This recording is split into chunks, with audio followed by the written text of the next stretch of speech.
couple seconds here.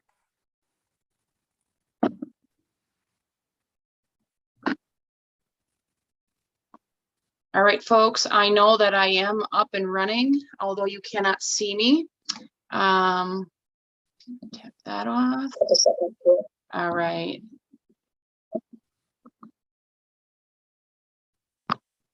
All right.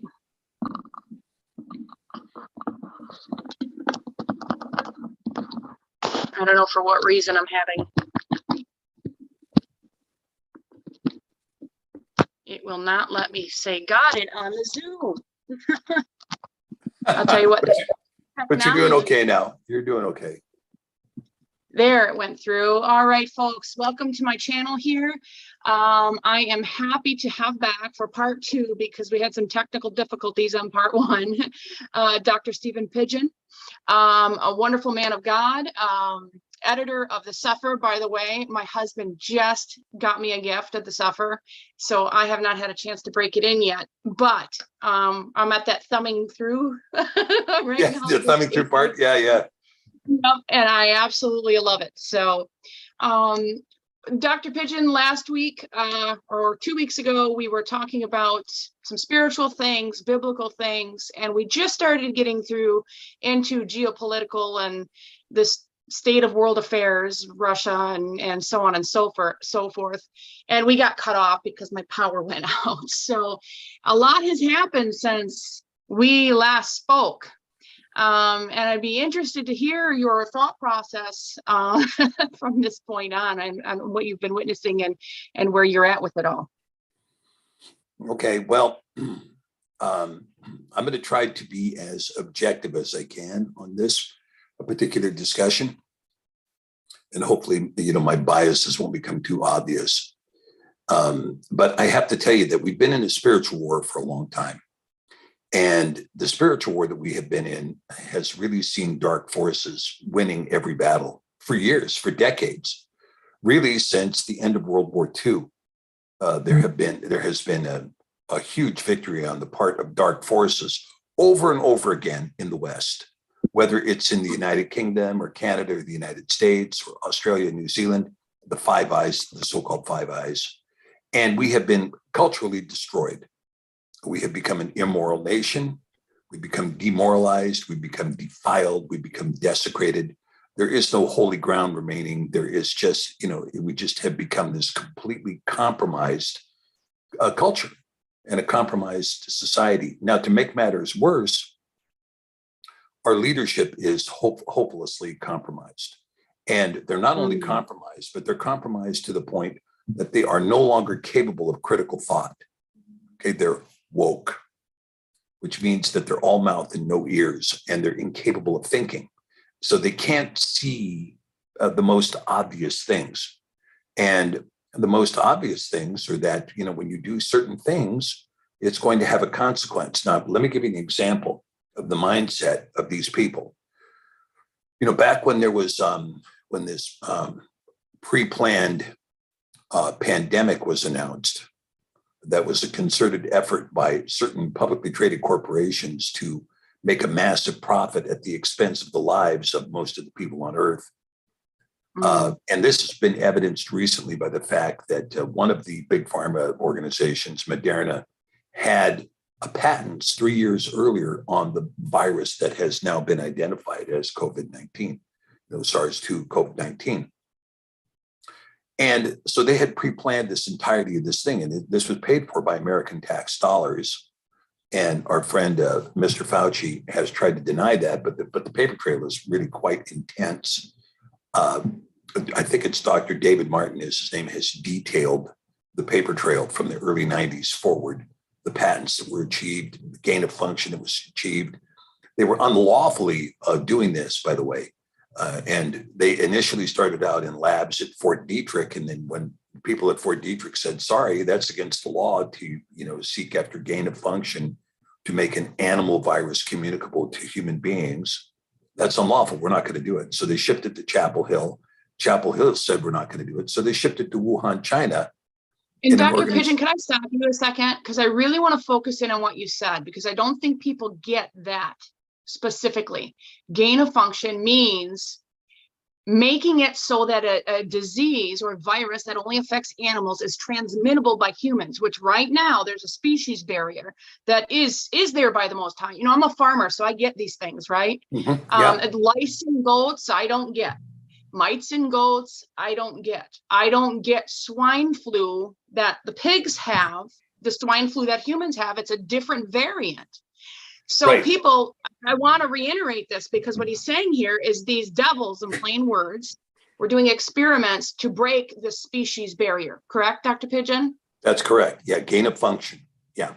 And so this gain of function was achieved with certain viruses, SARS and later on COVID. They had gain of function that was achieved. Now, this was done with the cooperation of a number of world corporations and funding agents who are really genocidalists. They're psychopathic. They want to eliminate mankind as much as they possibly can to create a fairy tale playground for themselves. And what the point I'm trying to illustrate with all this is that these people, they're myopic. They know a little bit about their own little realm, but they don't understand the world at all. So we had governors come in and say, okay, well, we're going to shut down the economy with a lockdown in order to prevent the spread of this cold, right, of this form of the flu. We're going to prevent this spread of this form of the flu by locking down the economy. Now, Johns Hopkins University has produced a study showing that the lockdown was completely non-effectual and did nothing.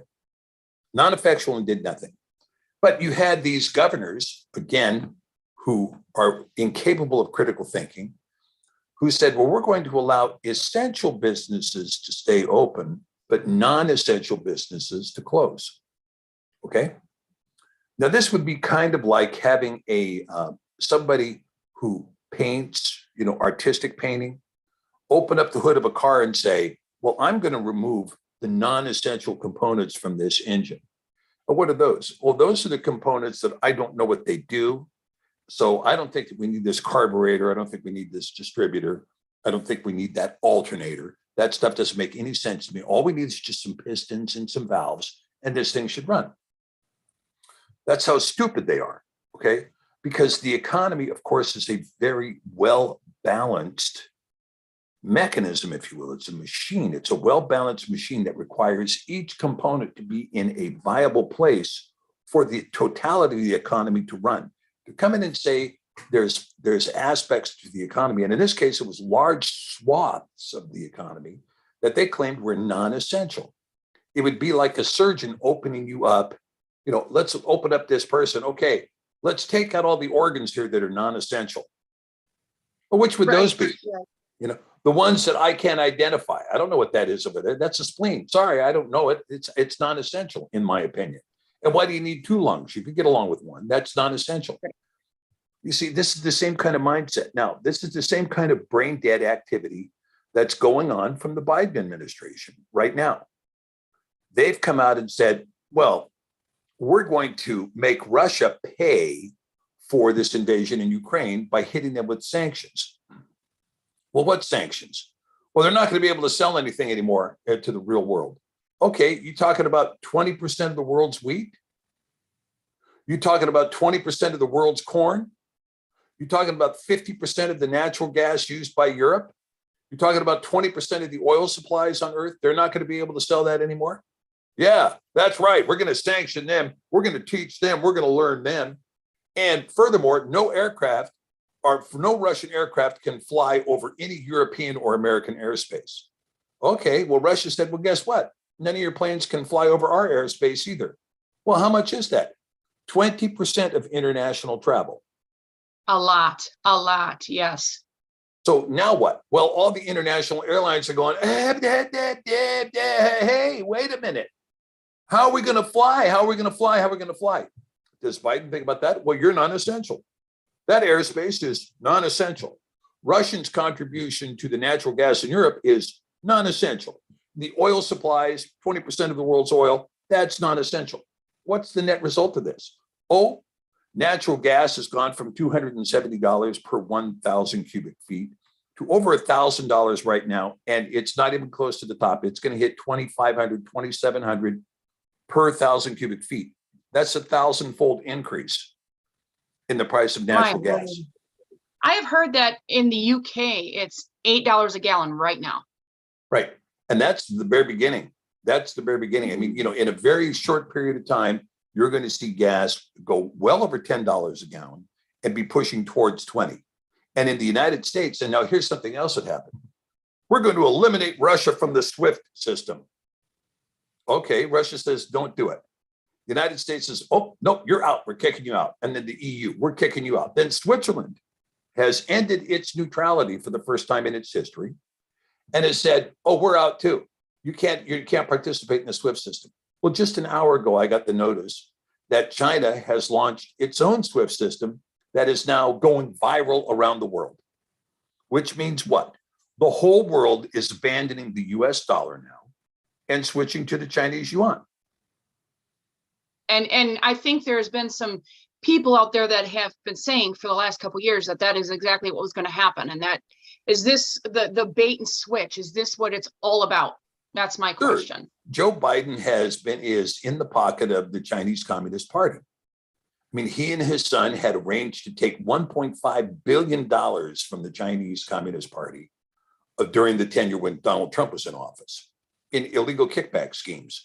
I mean, there was a Ukrainian that came forward yesterday, 2 days ago, and said, here's the hard proof. Here's 2 eyewitnesses to Hunter Biden and his group called Rosemont Seneca Bohai LLC, taking $3.5 million in kickbacks directly from the Ukrainian government, in the 4 years during the Trump administration, right?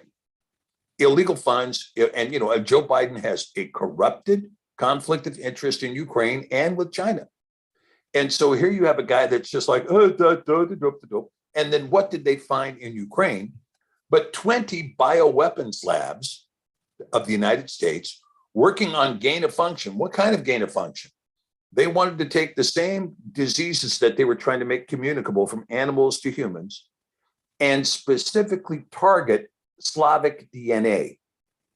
Oh, dear God.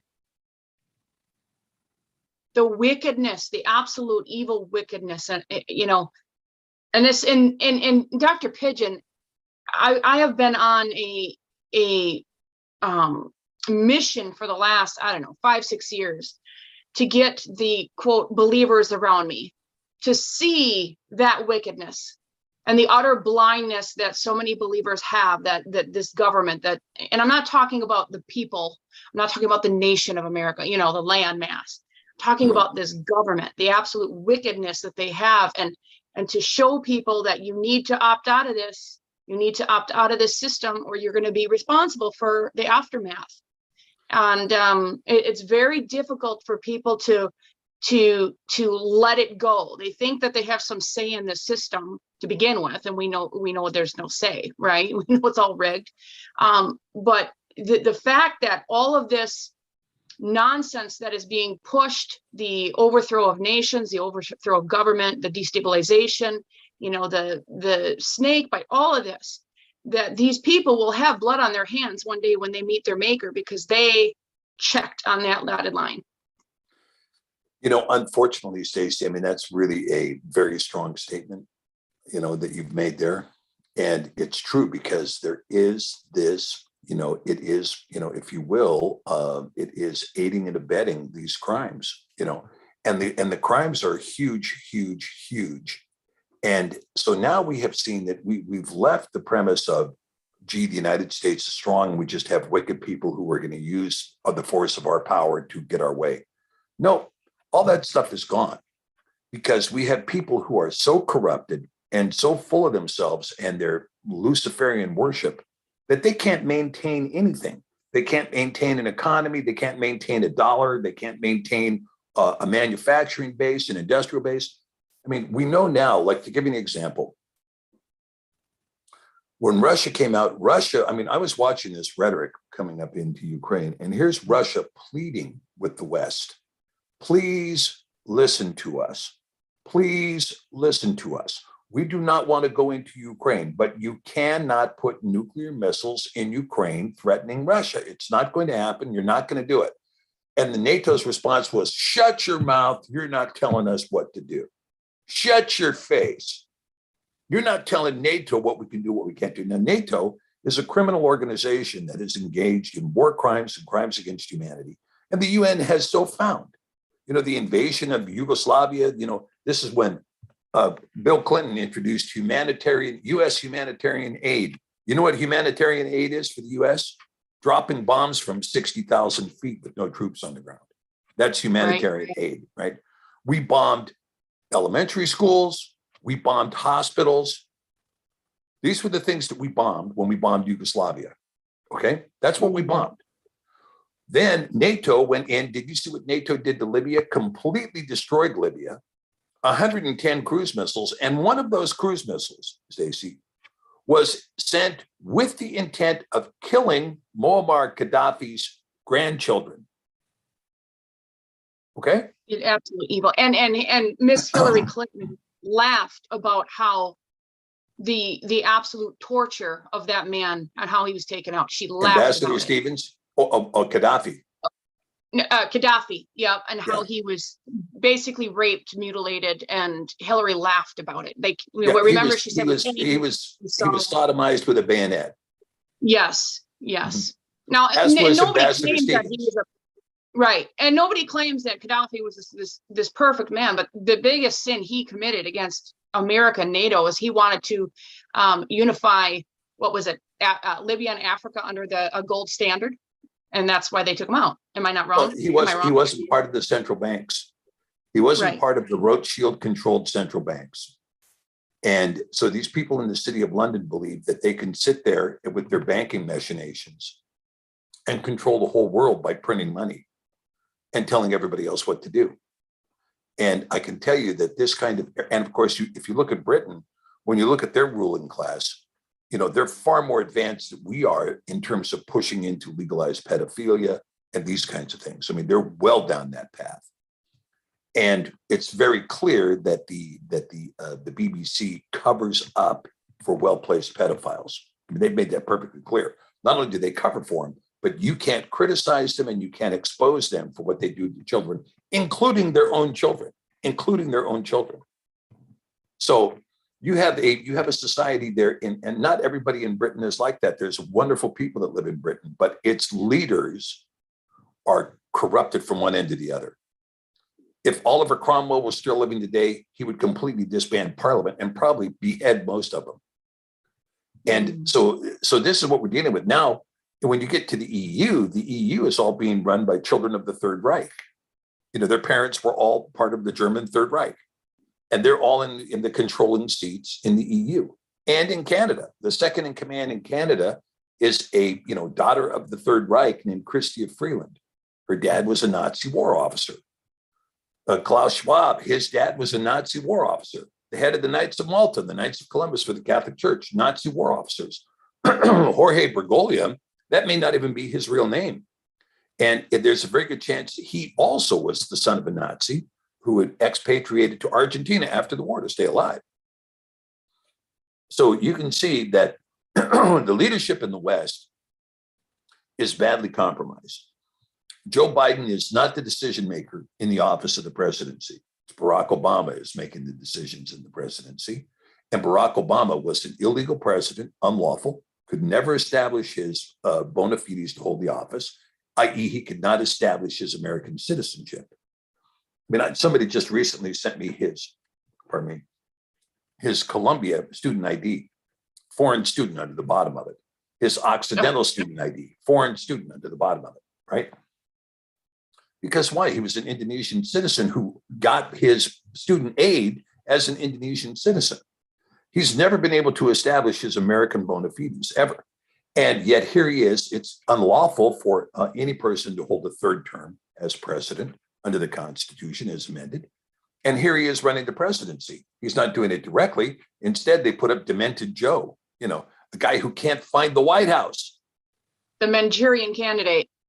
Yeah. And so here we are. So we have a completely corrupted federal government at the federal level. And most of our state governments are also completely corrupted. The Canadian government's totally corrupted. And the British government completely corrupted. And the EU completely corrupted. And NATO is full of people who just they're war criminals. That's who's running NATO. That's who NATO is. a body of war criminals that have committed a series of international war crimes over the last 25 years. And here they are wanting to do it again. Now, the idea of the bankers is, let's kill off Putin and kill off the Russians. And however we need to do it, if it means a nuclear holocaust where we kill all of those people living there, if we got to kill 120 million Russians with nuclear weapons, well, whatever. Think about all the oil and gas and diamonds and gold and all the natural resources we can rape out of that place once we kill off that leadership. That's all that's on their mind. And that is it right there. And something a lot of people don't know is the Russian landmass. You know, the continent has more natural resources than any other place in the world. And I believe that's what this comes down to. Sure. I mean, that's what they're thinking. It's just naked greed, period. And they don't care. They don't care how many men, women, or children die. They could care less. And if you think they care about the civilians in Ukraine, you're absolutely insane. We care. The Ukrainian people are so hurt by the Russian invasion. You mean the people that you had targeted to die with a genetic specific bioweapon you were developing in their country in 20 different labs? You mean those people? Those are the ones you suddenly care about now? No. It's truly mind-blowing, the absolute cognitive dissonance of most people about this. And, you know, and I've said this from the beginning, Dr. Pigeon, for years, if you want to know what the propaganda is, find the narrative that speaks against what is accepted, right? And the accepted narrative, that's the propaganda. Anybody who comes out and listen, nobody's giving, I don't like the word excuse. You know, they keep coming against people that say, well, you know, the US and NATO did this. They pushed Putin into a corner, and they say, oh, don't give him excuse for invading. But the thing is, give him an excuse for an invading. They absolutely forced them into invading. They forced. Exactly. You know, look, I'm not going to take a side in the war, but pencil neck puke Zelensky. And I don't like to, you know, degrade people. But this little man with the big mouth is trying to drag the whole world into his little ego trip in Kiev. Yeah. So what did he do? Well, he declared war on Russia a year and a half ago. And Russia just went, what? You're not declaring war on us. We're just going to ignore you. If you cross into our boundaries, then we'll take you seriously. But until then, just be quiet. Then he, and as well as all the leadership, the puppet leadership that's been installed in Ukraine since 2014, they criminalized the Russian language in Ukraine. So you have to remember, there's a whole portion, about a third of the country, that speaks only Russian. And the other portion of the country speaks only Ukrainian. Although many of them, you know, the languages are pretty close, so they can kind of cross-blend it. But when you get into upper end Russian and upper end Ukrainian, they're distinctly different languages. So then they came in and said, well, we're going to criminalize the Russian language because to be Ukrainian is to speak Ukrainian. And, you know, you will pledge allegiance to the Ukrainian flag and on and on. And then you had rogue groups form in Ukraine. One of them was called Azov, which is a group that runs around with the Gestapo swastikas on their uniforms. They're paramilitary. And you had a group called Right Sector, who were also neo-Nazis. You know, as soon as the puppet regime was installed in Ukraine, they passed out flyers demanding Jews register. Oh, my. Right? Oh, yeah. Then they went to war with the Russian speakers in the eastern part of the country. Well, since you don't want to speak Ukrainian, we're just going to kill you. And they started bombing apartment buildings and bombing schools and bombing hospitals. Now, their weaponry wasn't very sophisticated, but that's what they were doing. So, of course, the Russian speakers in Luhansk and Donetsk, they began to arm themselves and they formed militias to defend themselves against the Ukrainian army that was committing genocide. Now, genocide is the intent to exterminate a people on the basis of their genetic propensity. In other words, if you're Jewish, then you kill only Jews, that's genocide. If you kill only Gypsies, that's genocide. If you kill only, the Cherokee, that's genocide, right? When you're targeting a person by a group by their ethnicity, that's genocide. It's considered an international war crime. It's banned by Hague 1, Hague 2, the Geneva Conventions, and it's part of the International Treaty of the United Nations, right in Chapter 1, right? Article 1. And so here they are, they're going to war and bombing civilians in eastern Ukraine. So Russia says, well, we're not going to allow that. And so they put a limited amount of weapons and some special ops in there to keep the Ukrainian military from committing genocide against a population of about 4 million people, right? It's about, you're talking about 4 million people. Okay, so all of this was kind of at a stalemate during the Donald Trump years. And then, of course, once Joe Biden, who's been taking direct payment from Ukrainian oligarchs in the millions, now he's obligated to listen. Now he's obligated to listen. And so here comes so as soon as he gets elected, boom. Now the next thing you know, Volodymyr Zelensky, he deploys 80,000 Ukrainian troops with tanks and artillery against the Donbass and deploys 40,000 troops with tanks and artillery against Crimea, with the pledge of the British government that Britain is going to cause NATO to intervene on his behalf. And the US saying, we'll fund whatever it is you need to do. So he deploys these troops with the intent of invading Crimea and perpetrating an extended genocide in eastern Ukraine. And Russia says, we're not going to allow you to do that. So they began to mobilize in response to his mobilization in eastern Ukraine and along the Crimean border. But that's the part that is always left out. See, and we, you know, it's hard because we don't get the truth over here. So you have to know people, you have to have people in the mix over there to talk to get that, because you won't hear that on any media station that Zelensky went in ahead of time. We're just hearing that, you know, Putin invaded. And then Zelensky came to the US and said, I want nuclear weapons. And he came out publicly and said, Ukraine deserves to be a nuclear power. Now, when he said that, that would be the equivalent of Mexico saying, we want nuclear weapons. Or worse, Canada, we want nuclear weapons because we don't like the United States. We want nuclear weapons. Would the US allow that? Would we allow nuclear weapons to be, nuclear missiles to be stationed in Montreal and in Toronto? Would we allow that? Absolutely not. We had the Cuban Missile Crisis over this very thing. Yeah. And so Russia said, no, that's intolerable. And we can't allow you to do that, because to allow you to do that is to give up our country. So we can't allow you to do that. And they went to the world and said, we can't allow you to do this. We're not going to allow Zelensky to do this. You should not allow him to do this. You should instead live up to your written pledge to not expand NATO eastward 1 centimeter, which is what you said in the 1990s in a written document. NATO, being a criminal organization, it doesn't have to respect its own contracts. It doesn't have to respect its agreements. It doesn't have to do anything. If you don't like our opinion, we'll just hit you with cruise missiles. Now you can shut up, right? I mean, that's it.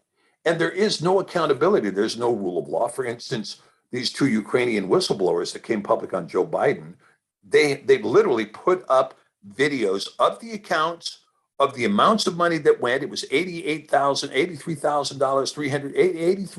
$333.33 per month went to the Biden family in their holding company called Rosemont Seneca Bohai. The guy who was doing the transactions in Latvia showed the train of money that came out of Ukraine capital, into this Latvian bank and into another bank and then into the hands of Rosemont, which was run by Hunter Biden. Okay, it's Biden family corruption. And which prosecutor in the United States said, gee, that looks like a crime? None. None. Do you see a crime there? No, don't see any crime. I don't see a crime. How about you? Nope, no crime here. We do see big problems with truckers peacefully protesting in Ottawa. Antifa, who's burning down Vancouver, we don't see anything there. There's nothing wrong with that. That's just free speech. These guys who are peacefully seeking a redress of grievances at the Capitol, that needs to have their finances taken, their trucks repossessed, their families destroyed, their citizenship removed, put them in a concentration camp. Yeah. And that's what's happened. These people are being held without bond. And to this day, I keep trying to follow this daily to see if they've released them. The organizers have not been released yet. Yeah. And they're not going to. And I'll tell you something else. They're probably being tortured. You know, I don't know if you know Kevin Annett, but Kevin Annett, when he returned to Canada, he was held and tortured. That's his own testimony, that he was tortured by Canadian authorities. And so what you see is now, you know, and here, you know, I mean, anyway, all of this stuff that's going on right now, we can sit here and criticize this government and that government, and the other governments, and these governments, you know, Steve Morrison in Australia and Jacinda Ardern in New Zealand and Justin Castro in Canada and Joe Biden in the United States and Boris Johnson in the United Kingdom are worthy of condemnation as corrupted leaders who have betrayed their own nation. All of them. That's okay, right. well, so where does that leave us? Well, where it leaves us is this. Why are these guys getting away with this? First of all, why are they doing it? Why are they getting away with it? Well, number one, we have a totally demoralized society. In a moral society, this stuff would not be tolerated. The fact that Joe Biden is coming on to a 9-year-old girl in his demented state, or trying to seduce some 12-year-old girl in front of him, which he's done since taking office. We're not talking about his old sniff pictures. We're talking about what he's done since taking office. Right. The fact of the matter is, this would be intolerable to a moral society, but we're no longer a moral society. We're no longer a moral society. We have become completely defiled, desecrated, we're defamed, we're vulgar, we're profane, there's nothing sacred, and we are immoral and demoralized. So the society can't do anything. So now what's happening is evil is now good, good is now evil, day is night, night is day.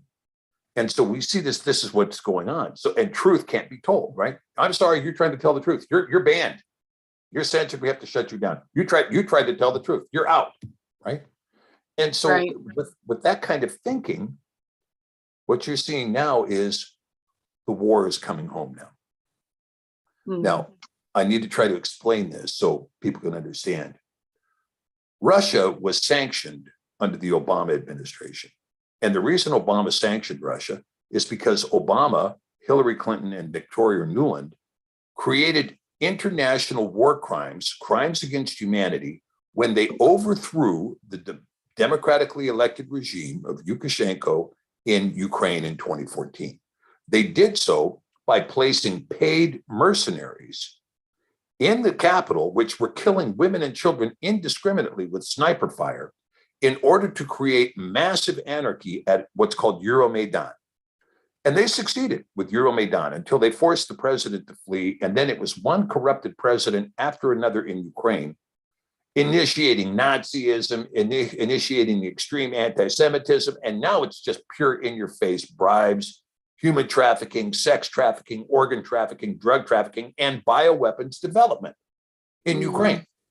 And all of this is being done while all the politicians in the US, not all, but some of the politicians in the US are getting greased with Ukrainian money, which, by the way, where'd that Ukrainian money come from? American tax dollars being pumped into Ukraine. So with this happening now, when you see this level of corruption where we've gone to now, where does it go from here? Well, now you have leadership that is so corrupt, they can't tell night from day. They've been lying so long, they couldn't tell the truth if it helped them. And they believe their own lies. So they believe their own lies. You can go to them all day long and say, here's reality. It isn't going to mean a thing to them because they believe their own lies. Well, I said the Russians would never do that. Well, you were wrong, weren't you? Now, here's what happened. So with the sanctions on Russia, following the illegal war crimes committed by the Obama administration, and then as soon as Trump gets into office, the media starts screaming Russian collusion. And they made up this story, and I'm going to be blunt with your listeners. They made up this story about Trump traveling to Moscow, where he supposedly peed on the bed with 2 prostitutes in it. Now, you know where that story actually comes from? 1978, when Joe Biden did exactly that in Moscow. And it was documented. Yeah, the Russians have it. And so here it is, but we're going to use that story against Trump. So you get this MI6 operative out of the UK, Michael Steele, who's a pathological liar, and he gets funded from the Hillary Clinton campaign through their law firm to create this Steele dossier Totally fabricated, complete bozo document. They forward that out. Corrupt members of the FBI, including the leadership of the FBI, such as James Comey, they take this known corrupted document and then go commit perjury in front of the FISA court, and they get warrants to snoop on the Trump campaign. And in the meantime, the Washington Post and the New York Gay Times, they don't shut their mouth about this story. Trump is colluding with Russia. Trump is colluding with Russia. So Trump could never have a sit down with Vladimir Putin. He could never organize or maintain a relationship with Russia that, by the way, would have been highly productive for the United States. And so instead, Trump takes the position, well, I'm going to hit Trump, but I'm going to hit Putin with more sanctions. So he hits him with more sanctions. Now, economically, that hurt Russia. I'm telling you right now, it hurt Russia. They're a country like any other country trying to grow, and those sanctions hurt them. The Obama sanctions hurt them, and the Trump sanctions hurt them. But they continued to move along, okay? Now, they continue to move along, and, again, I think I predicated this the last time you and I talked. You have to remember, they lost 16 million men in World War II. We lost 400 and something thousand. Right. They lost 16 million, and they lost it to Germans. One of them was just over the Ukrainian-Russian border at Kursk, 5 million men, right? So you think the Russians forget this? Do you think they forget the loss of 16 million men? They don't forget. Okay. So now here's the situation.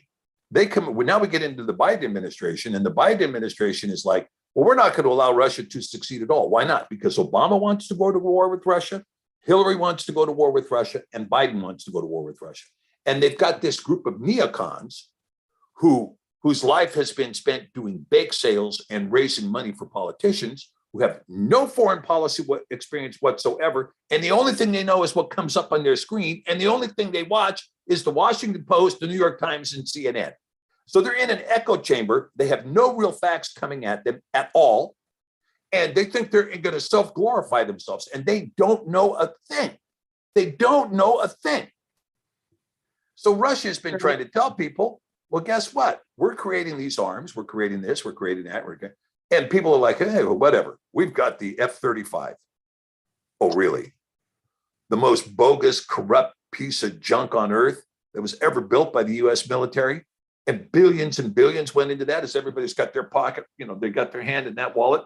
Well, we're going to develop a new toilet seat for it. We've got everything. A toilet seat for a fighter? Well, you wanted everything, didn't you?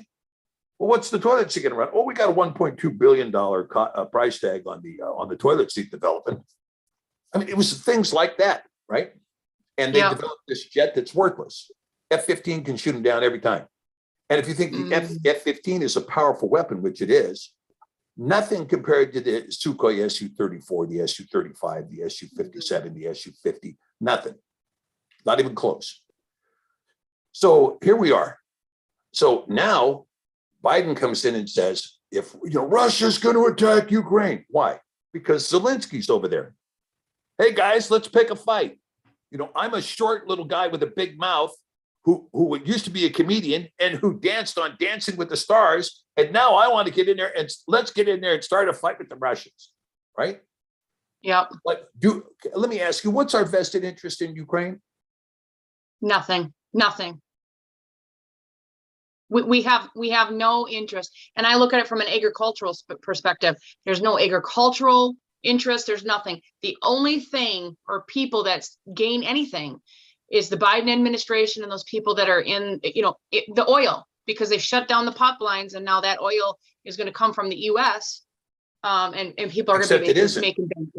It's not. How are we going to supply oil to Europe when Biden, the very first thing he did was shut down the Keystone project? Well, and that was my very question, Dr. Pigion. I don't understand how this is all going to work. I mean, gas is going up here. And it wasn't just Keystone. He has shut down another one last week, and I can't remember the name offhand. But he's been shutting down systematically our production. So he terminated all production in the state of Alaska here. No more natural gas. We were going to try to build a natural gas pipeline up here. He ended that. He ended all exploration. They found some massive puddle of oil up here. 9 months ago. Massive. No, no touchy, no touchy, no touchy. So everybody's being laid off. There's nobody working up. The only people that are working on the slope right now are maintenance people trying to keep the buildings warm. Really? And can I ask you a question? I mean, Sure. this is very basic and what most people wondering. When and how did the presidency of the United States get so much power and so much dictatorial authority that they can just shut down business?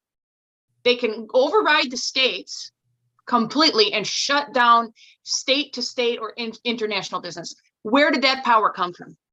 Yeah. Well, I mean, it's been a continual usurpation of authority since H.W. Bush. Okay. I mean, Bill Clinton couldn't do it because there was always the flex that he was going to get impeached. But after 9/11, George Bush and the Patriot Act allowed emergency protocols to be used. So Biden just re-upped, oh, we're in an emergency. We're in a pandemic emergency. No, we're not. But once an emergency, always an emergency. Oh no, this is an emergency. You know, it's an like emergency. So let's shut down the pipelines. Yeah. Yeah, right. It's, that could cause the passing of the virus if you have a pipeline open. The fact of the matter is these guys want to shut down all domestic production because they want to cripple the United States and force you to pay massive. Look, gas when Trump left office was $1.89 a gallon. What are you paying now? We are now at $3.55 or $65 a gallon here. Yeah, we're at $3.99 where I am. So it's a full $2 higher than what it was under Trump, right? So it's doubled, thanks to Biden's management. Now, and I got to tell you, that's nothing because we've already hit 40% inflation, and now the inflation button is about. So let me get into some of the events. So I'm going to get back to the most crucial event here, because what happened when Putin went to the West and said, we need to talk, we need to talk, we need to talk. We need a diplomatic solution to Ukraine. The diplomatic solution is you have to pledge neutrality, you have to demilitarize, you have to denazify, and no NATO membership ever. You have to agree to that. You have to agree to that, and we don't invade. You pull back, stop your moves against Donbass, and agree to a neutral stance with no nuclear weapons pointed at us, and then there's no invasion. NATO, shut your face, maggot. We're not talking to you, you stinking Ruski. Shut up. And then the daycare center operator, the feminazi who's running Britain, the foreign secretary, who came up from running feminist students for the Liberal Democrats in Oxford, all the way through a childcare policy shaping person to now foreign secretary, shows up and tells Zelensky, you need to go after and get that Crimea back and get the Donbass back into Ukraine. And Britain will back you and then she tells Russia, we will never accept Crimea being a part of Russia. Okay, well, I hate to break the news to you, little Miss Ignoramus. You might want to go back and study history, and you'll find out that Crimea was given to the Ukraine by Nikita Khrushchev. Before that, it was always a part of Russia, always. So what are you talking about? We'll never accept Crimea as being a part of Russia. You don't know what you're talking about. You have no history. And then here you have a woman who has zero war experience. And now she's going to go over and threaten a nation that has 9,000 nuclear warheads. You know what Britain has? 300 circa World War II warheads. So you're talking about something, you got 300 warheads that are in the 15 to 20 kiloton range and that are probably 80% inefficient, right? Right, right. And the Russians have tried to tell them, no, not going to work, not going to work. And when and if they push button, they're pushing Russia's buttons, and Russia retaliates, as many nations would, who are they going to come running to? It'll be us. And then we're in it, right? Well, actually, it's way before that. It's way before that. Britain is that's a kind of a World War II thinking, but that isn't the way these people are thinking at all, because she doesn't have that kind of foresight, right? You have women here's the women that are problematic in the world, in my opinion. Jacinda Ardern, patent ignoramus, bribe-taking ignoramus, okay, who took $25 million to run the She took 25 million personally to run the pandemic protocol in her country. Then you have Chrystia Freeland, daughter of a Nazi, who is saying, let's crush the truckers by bringing in German boots, and we'll just commit little acts of treason and war crimes by bringing in a foreign mercenary army to stomp the heads of Canadian citizens in our capital city under an unlawful emergency decree. Well, thanks, Chrystia. Then you have Liz Truss in Britain, who came out of running daycares to threatening the world with nuclear weapons. Then you have Victoria Nuland, who committed crimes against humanity by overthrowing the regime in Ukraine in 2014, using counterfeit money, by the way.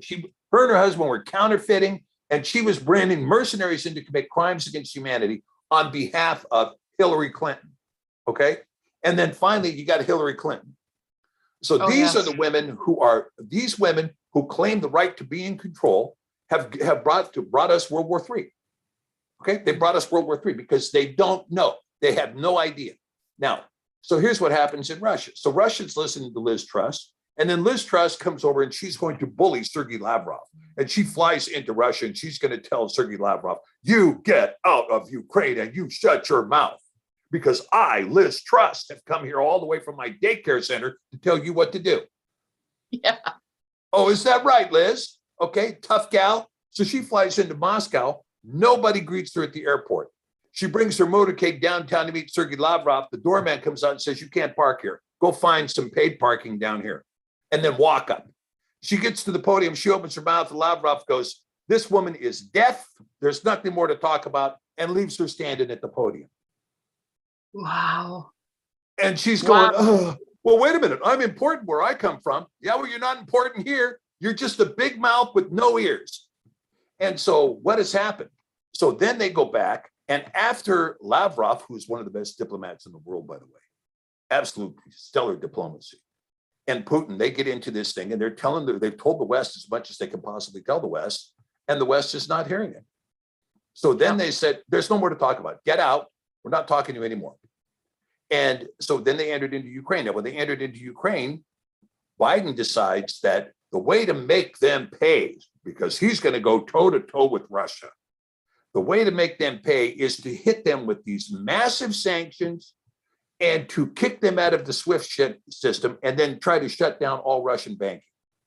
Now, as I mentioned to you before, Russia was suffering under the sanction regime that had been in place for 8 years. Right. Now what? Now what? Here comes Biden, and he hits them with this sanction. This in Russia is the equivalent of them launching 10 nuclear missiles into Russia. That's what it's to them. Their dollar is, the ruble's crashing. There's bank runs. They're completely cut off from the rest of the world. So the propaganda minister for Russia came out and said, well, since we don't matter at all to the world doesn't matter to us. Yep. Now, that should be a pretty clear indication. Well, that's not clear enough. It's obviously not clear enough for Biden. It's not clear enough for, what's her name? Oh, I left one woman out in the mix. It was Christine Lagarde at the EU, another brain dead idiot, Christine Lagarde. And so it's obviously not enough for them.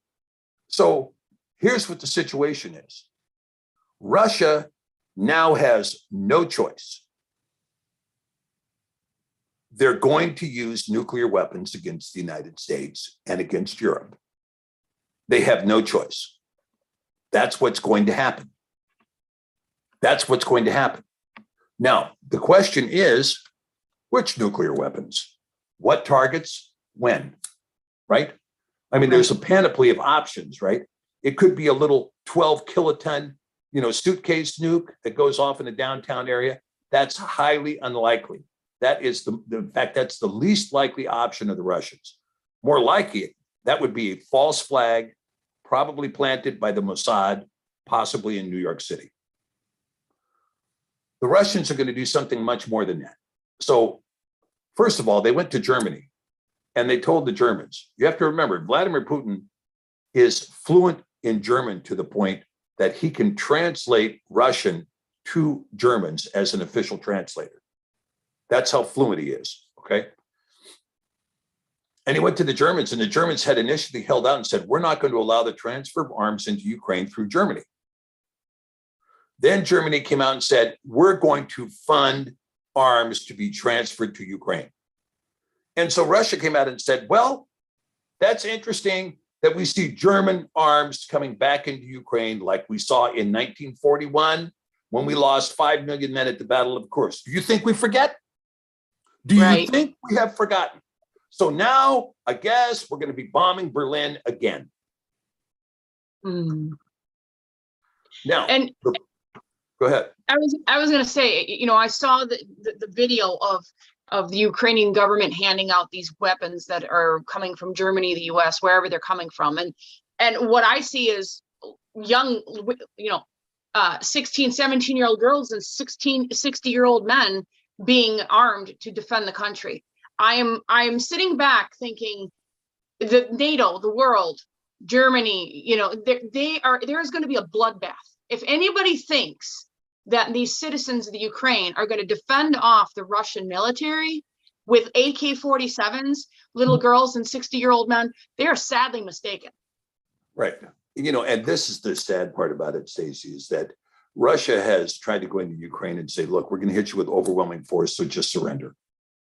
Right? We're coming in, so just surrender. Don't fight us. Just give up.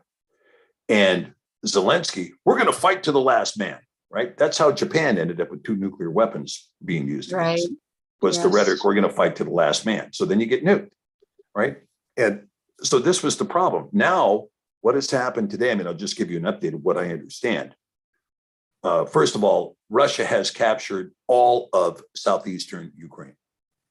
So Ukraine has no access whatsoever to the Sea of Azov. They're completely cut off from that. And probably in the next 24 hours, they're going to take Odessa and the whole end. So Ukraine will lose all access to the Black Sea as well.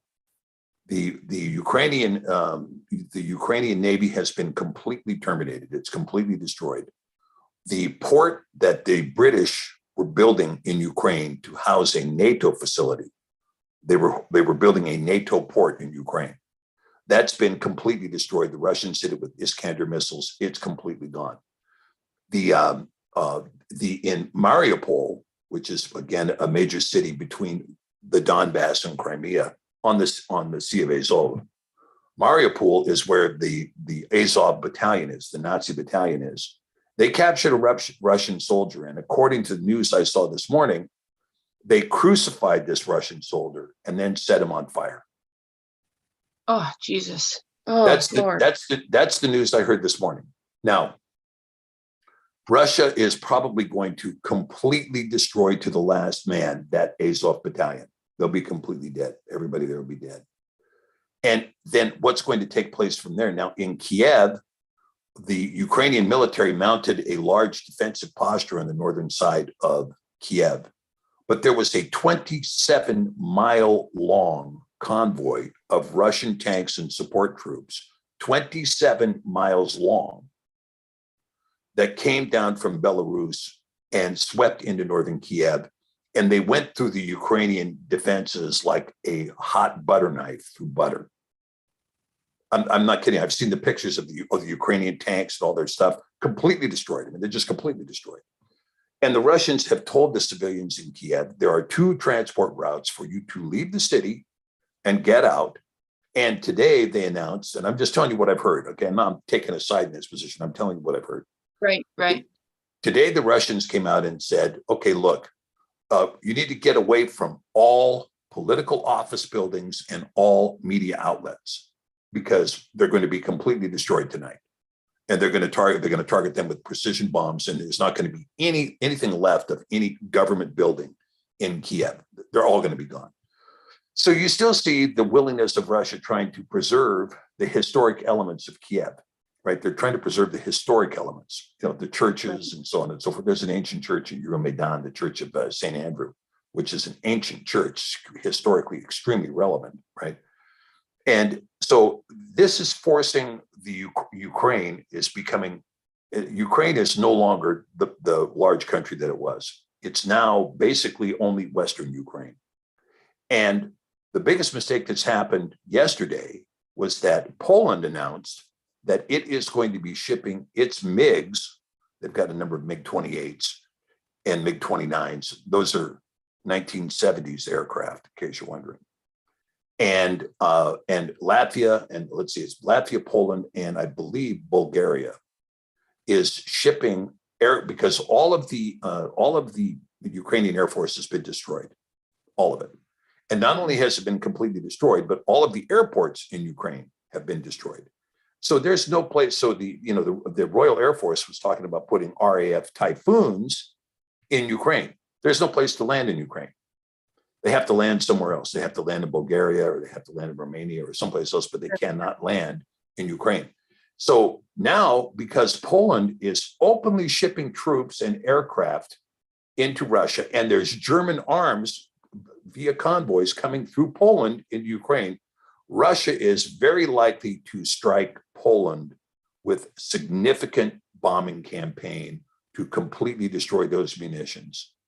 And that's exactly what Biden and the West wants. It's exactly what they want. They've been saying from the beginning of this, what the rhetoric has been, Dr. Pigeon, he won't stop at the Ukraine. The Ukrainian border, it won't end. He'll go into Poland. He'll go in, and that's been the rhetoric. Mm-hmm. Well, I mean, again, NATO is trying to expand into Sweden and Finland right now. And you have to remember that Russia was responsible for the formation of the country called Finland. Okay? That used to be held space, and Russia segregated it, and it became the nation of Finland. Now, if Finland goes NATO, then, Helsinki's going to get bombed. If Sweden goes NATO, then Stockholm's going to get bombed. And the fact is, they keep saying, oh, he's not going to stop with Ukraine, as they're pumping German arms through Poland, as Poland is engaged in firefights on the Belarusian border. But here, let me just share this so Joe Biden knows while they're giving this rhetoric. If he doesn't stop at Ukraine because you guys can't stop escalating, like you should have done a long time ago, you should have stopped escalating. They keep poking the bear. They keep poking that bear, and they will not stop. And because they won't stop, Putin has already told them, if we see anything cross into Russian airspace from NATO, we are going to destroy every NATO base in the world in the very next shot. Now, that amounts to about, I forget what it is, 450 nuclear weapons, which will only leave them 8,500 remaining. But every NATO base in the world will be targeted with a nuclear weapon. And that'll be the first shot. But what's happening right now is something a lot more. And that is that the West is killing itself. We're going to fix you. It's like your child, Well, I'm going to fix you, Mom. I'm not going to eat.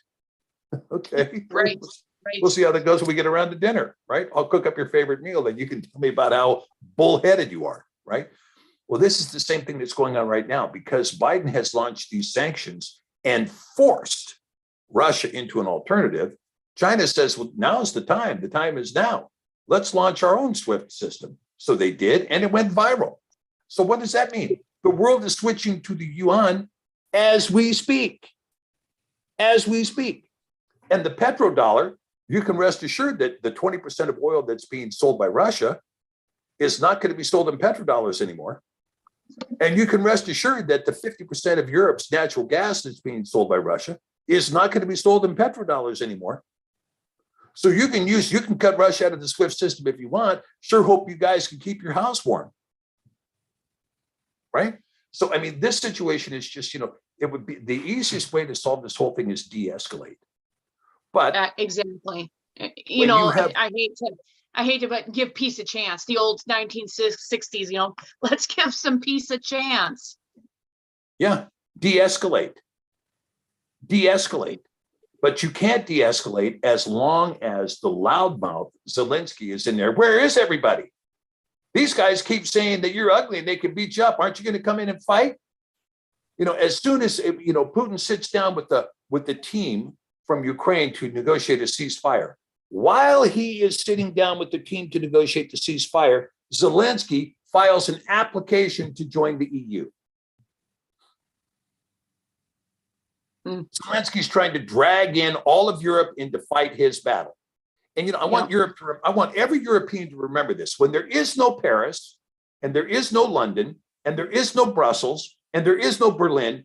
Just remember what your vested interest in Ukraine was. What was that again? What was your vested interest in Ukraine again?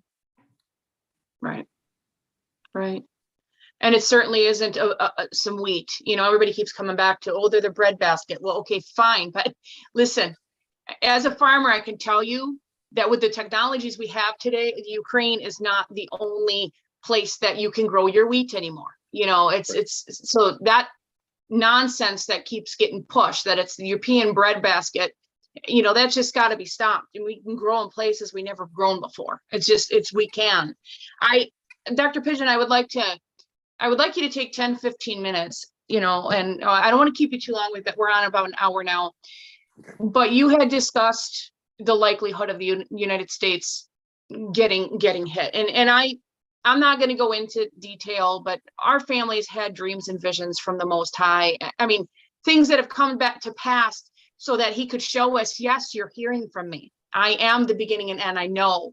And he's had little things in our life and national things that have come to pass that he showed us ahead. I mean, even my 12-year-old daughter had a dream 3 months ago that a house up the road from us burnt down to the ground and there was nothing. We drive by one day and the house is burnt down. And that was just him again reiterating, I'm speaking to you children, I'm alive, I know the beginning from the end. And we feel strongly through these experiences that we are going to get hit by an MP or two. And you say full on nuked hit in the ground. Can you go into that a little bit strategically, as far as what you would see the most common areas, or the likelihood what cities would be taken out first in the United States? Well, the Russians have a doctrine which is, cut off the head of the snake and then the snake dies. That's one of their doctrines.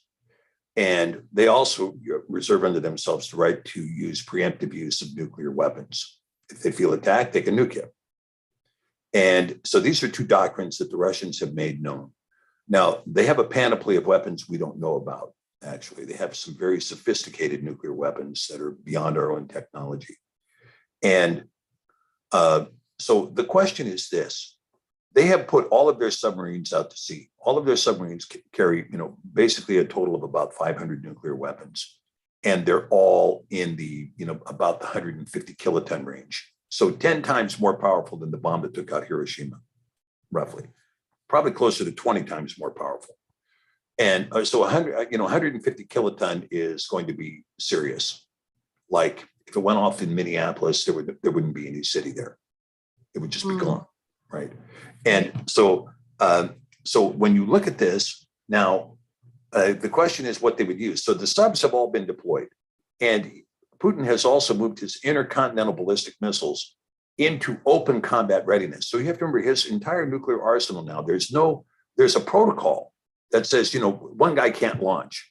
You have to get permission. You have to get permission from a civilian authority before you can launch a nuclear missile.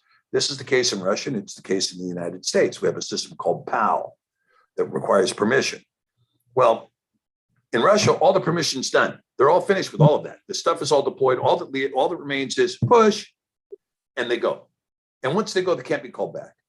And they have moved their SARMSAT-2 into position. That's an 800 kiloton bomb, 800 kiloton.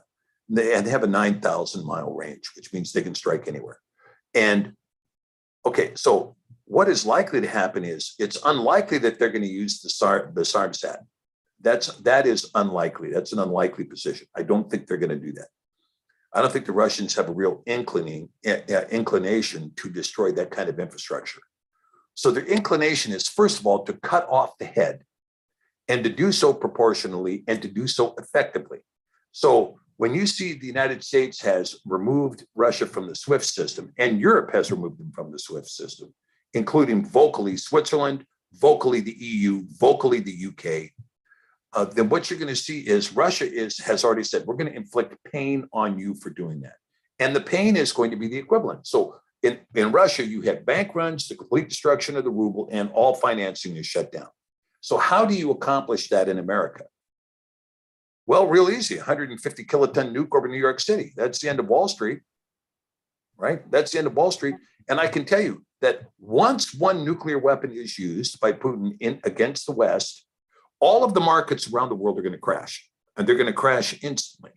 They're going to crash instantly. The fiat currency is going to crash instantly. I mean, the debt's going to explode, and the ability of governments to run their nations is going to end. It's going to end immediately. And all of this oppression that we've had under COVID is going to explode into extreme, violent anarchy and revenge. Yes. You tell people for 2 years you can't come out of your house on the basis that you might get the sniffles. I'm telling you. And then when people turn around and find out you forced me to take this snake bite and now I have AIDS. Yeah. Right? How do you think people are going to react to that? When you take the lid off, when the lid comes off, it comes off completely. So one thing that they could do without destroying any infrastructure in either Europe or the United States would be to put one or more EMPs and detonate them over the atmosphere. Okay, so you could do that by detonating it at 300,000 feet over the US. Maybe it's one or more, and one or more over Europe. And the entire electric grid is completely fried. All cell phone traffic is done, and all GPS communication satellites are totaled. They're gone. Just like that. Yep.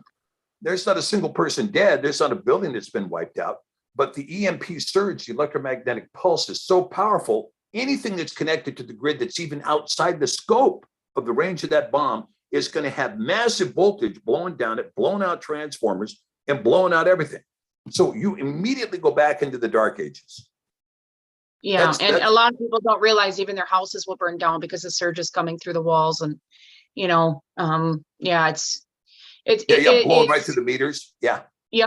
It'll be devastating. What is it? 90% of the population, they say within a year will be dead. I say 3 months. I farm. I know my land, and I teach homesteading and survival skills. And I guarantee you within 3 months, 90% of the population is gone. Yeah. They'll be starving to death. Yeah. Yeah. And with no means to feed themselves. I know. And so this is one option. Now, will they follow that option? I doubt it. The more likely option is to pick a couple of finely placed targets. One target would be New York and Washington, D.C., or it could be multiple targets. Like, for instance, it could be City of London, Brussels, New York, D.C., Berlin, and possibly Basel, Switzerland. Those could be in the top 6 list. Now, Basel, Switzerland is not going to require a 75 megaton nuke. Basel, Switzerland is gone with like a 50 kiloton nuke. But when you're talking about Brussels or London, if the Brits are mad enough at Liz Truss and her big feminazi mouth, they're likely to use the 75 megaton on London, in which case the whole of the city of London will look a lot like that island in Tonga. Right. Just gone. Yeah. Now, question for you, Dr. Pigion. Do you believe that Russia is willing to let their capital go, their certain places go? Because obviously, the U.S. is going to strike back. Other countries are going to strike. They're going to lose. They're going to have losses too. But we all know they're more prepared. But they're willing to lose, certain cities to Moscow, St. Petersburg, and so forth. Well, I'll put it to you this way: when Napoleon attacked Russia in the early 1800s, he came in with 2 million men, and the Russians could not defend against his army. So what did they do? They burned the city of Moscow to the ground and left. They burned the city to the ground, and then they all headed for Siberia and said, hope you make it, because you're trapped here in the middle of Russia and you got no food, you got no heat, you got no place to stay, you got no support system. So have at it. Become a Russian. See how you do. He came in with 2 million men, 20,000 made it home. My Lord, I have never heard, I study a lot of history and I have not heard that. That's pretty significant.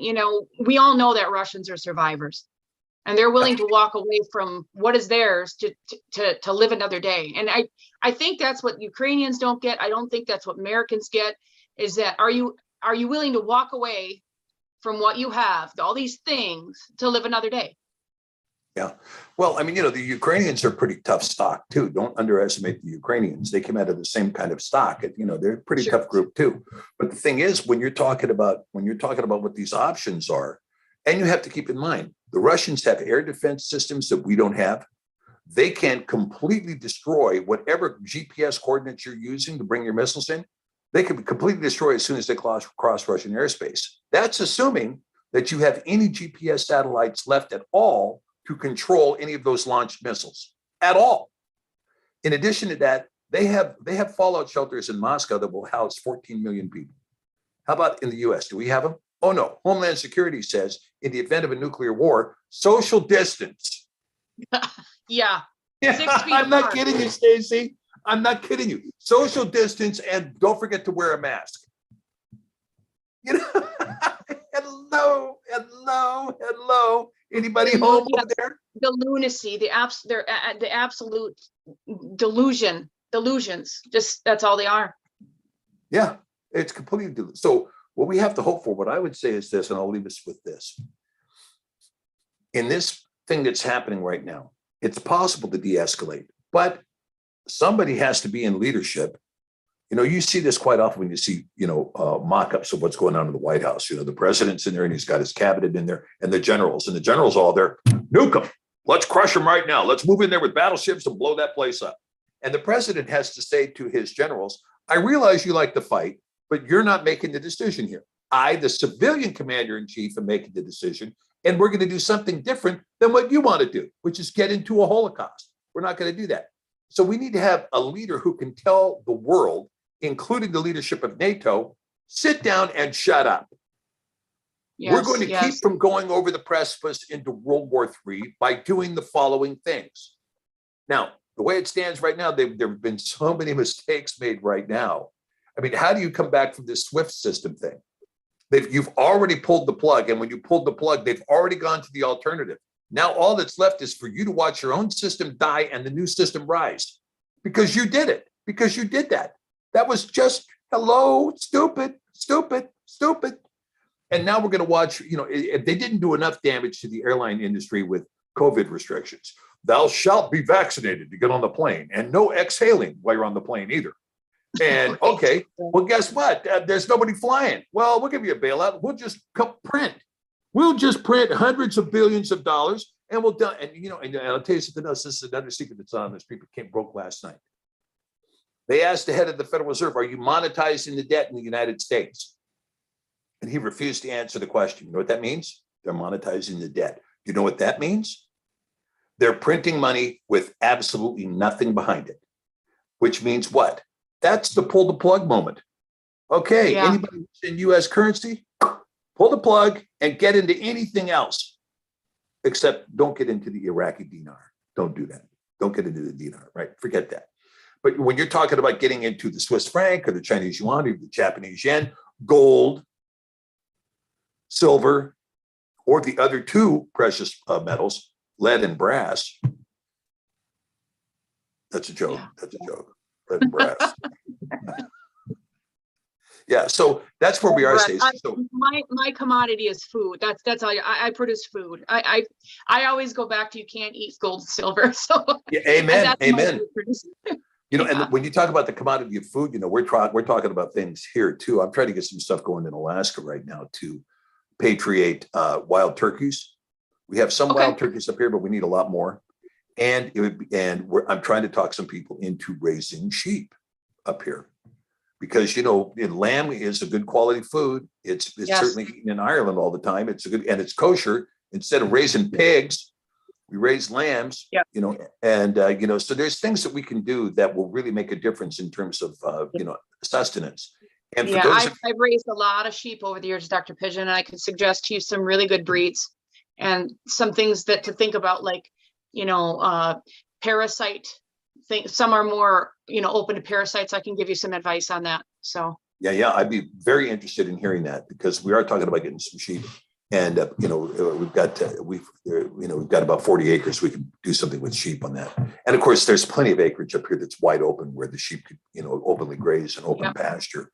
But I mean, these are the things. So just to say this to everyone, I know this has been a very depressing discussion today, but just keep this in mind for everybody, that number one, Yah appoints his cover over who he will cover. He will cover whom he will cover, and he won't cover whom he doesn't want to cover. And there are many people right now that are being taken home right now before this begins. And, it's tough. It's difficult to deal with when you're going to funeral on funeral on funeral. But many people are being taken home already because Yah is bringing them home so that they will not see what's coming on the earth. Okay. So that's just the way that is too. So for all of us, we just say we do the best we can. We continue to praise our Maker and everything that he has done, recognizing that his judgment is on the earth. And those who think there is no judgment, they need to reread their scripture because it's coming very quickly to them. And so let us be blessed in one another in the fellowship. And, Stacey, I got to tell you, your farming skills, look, they're certainly worth a lot more than any skill that any politician has ever brought to the table. That's very kind. And honestly, I always look at it like this. Are you a producer? Do you bear fruit? And, and some people bear good fruit, living fruit, and some people bear rotten fruit. And that's the way I look at at DC and the politicians, and I encourage you guys all. Dr. Pigion, could you please share your websites, your information, so people can hop over and support you? Yeah, if it would, Sefer.net, CEPHER.net is where you can find the Sefer, and we have another book collection over there as well, Dr. P's library collection. And, we're also offering a collector's edition and so forth. And on that website, you'll find a ton of resources. We have videos in Spanish. We have blogs in Italian. I have about 375 blogs up. There are free downloads. For instance, we just added a free download of the book of Ezekiel in its proper order, in its actual order. So that is now available on the website as a free download. Just go to the website under downloads and you'll find it right there. We have the preface to Jasher in there. We have the preface to, we have a Hebrew version of the book of Jasher that you can, as a free download. We have the preface to the Yom Kodesh about the calendar there. That's readily accessible. And we're also doing Sefer Academy. We had, Stacey, a fantastic class. We're studying the Aleph Beit, right? Just the alphabet, the Hebrew alphabet, the Aleph Beit. Sure. We're studying that. And we're 7 weeks into it. So we've gotten all the way to the fifth letter, hey. And I'm telling you, it was an exciting class today, man. It was just a lot of fun and a great time and a great learning experience. So SephirAcademy.net, right? CEPHER, SephirAcademy.net. And then you can check out our classes. Shel Wagner is going to be teaching on the Paleo Hebrew beginning of March 15th. That's going to be happening. And in addition, you can catch my video sequence that I teach on scripture every Thursday evening.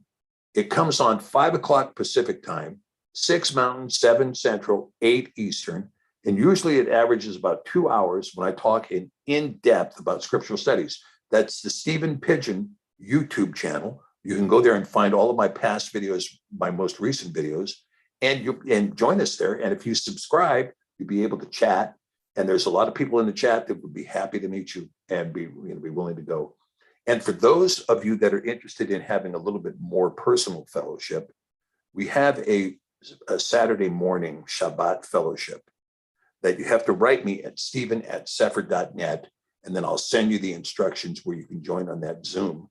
And you'll be joining a community of, it's about 175 people right now. And it's an absolutely spectacular community of people. They're just, there's lots of opportunity for fellowship and to really get a lot of deep meat in scripture and in the word. Well, yeah, absolutely.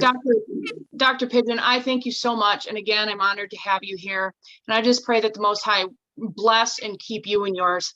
And I encourage anybody listening to this YouTube today, pray daily, stay humble, and get right. Get right, because we don't know when the last day is going to be for any one of us. Yeah, God bless you all. Thank you again, Dr. Pigion. Thank you, Stacey. My honor to be here with you. Thank you.